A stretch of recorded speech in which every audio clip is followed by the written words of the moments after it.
to the broken criminal justice system that is disproportionately negatively impacting Black and brown people all across this country today. Now, Senator Harris says she's proud of her record as a prosecutor and that she'll be a prosecutor president, but I'm deeply concerned about this record. There are too many examples to cite, but she put over 1,500 people in jail for marijuana violations and then laughed about it when she was asked if she ever smoked marijuana. She blocked evidence. She blocked evidence that would have freed an innocent man from death row until the courts forced her to do so. She kept people in prison beyond their sentences to use them as cheap labor for the state of California. And she fought to keep cash bail system in place that impacts poor people in the worst kind of way. Thank you, Congresswoman. Senator Harris, your response.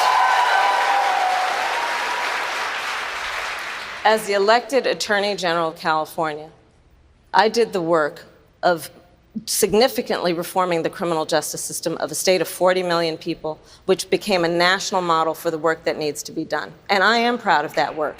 And I am proud of making a decision to not just give fancy speeches or be in a legislative body and give speeches on the floor, but actually doing the work of being in the position to use the power that I had to reform a system that is badly in need of reform. That is why we created initiatives that were about reentering former offenders and getting them counseling. The bottom line is, Senator Harris, when you were in a position to make a difference and an impact in these people's lives, you did not. And worse yet, in the case of those who were on death row, innocent people, you actually blocked evidence from being revealed that would have freed them until you were forced to do so. There is no excuse for that.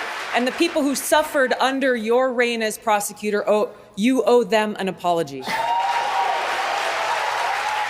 Our Democratic Party, unfortunately, is not the party that is of, by, and for the people. It is a party that has been and continues to be influenced by the foreign policy establishment in Washington, represented by Hillary Clinton and others' foreign policy, by the military-industrial complex and other greedy corporate interests. Senator Harris, any response? Oh, sure.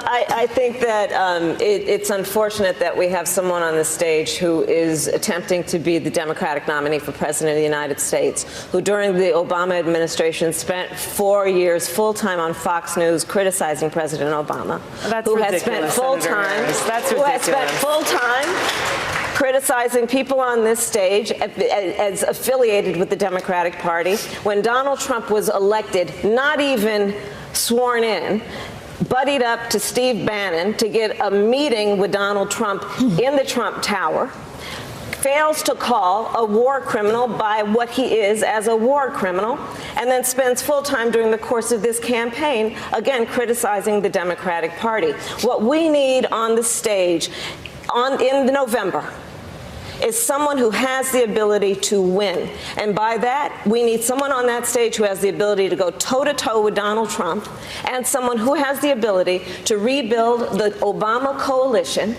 and bring the party and the nation together. I believe I am that candidate.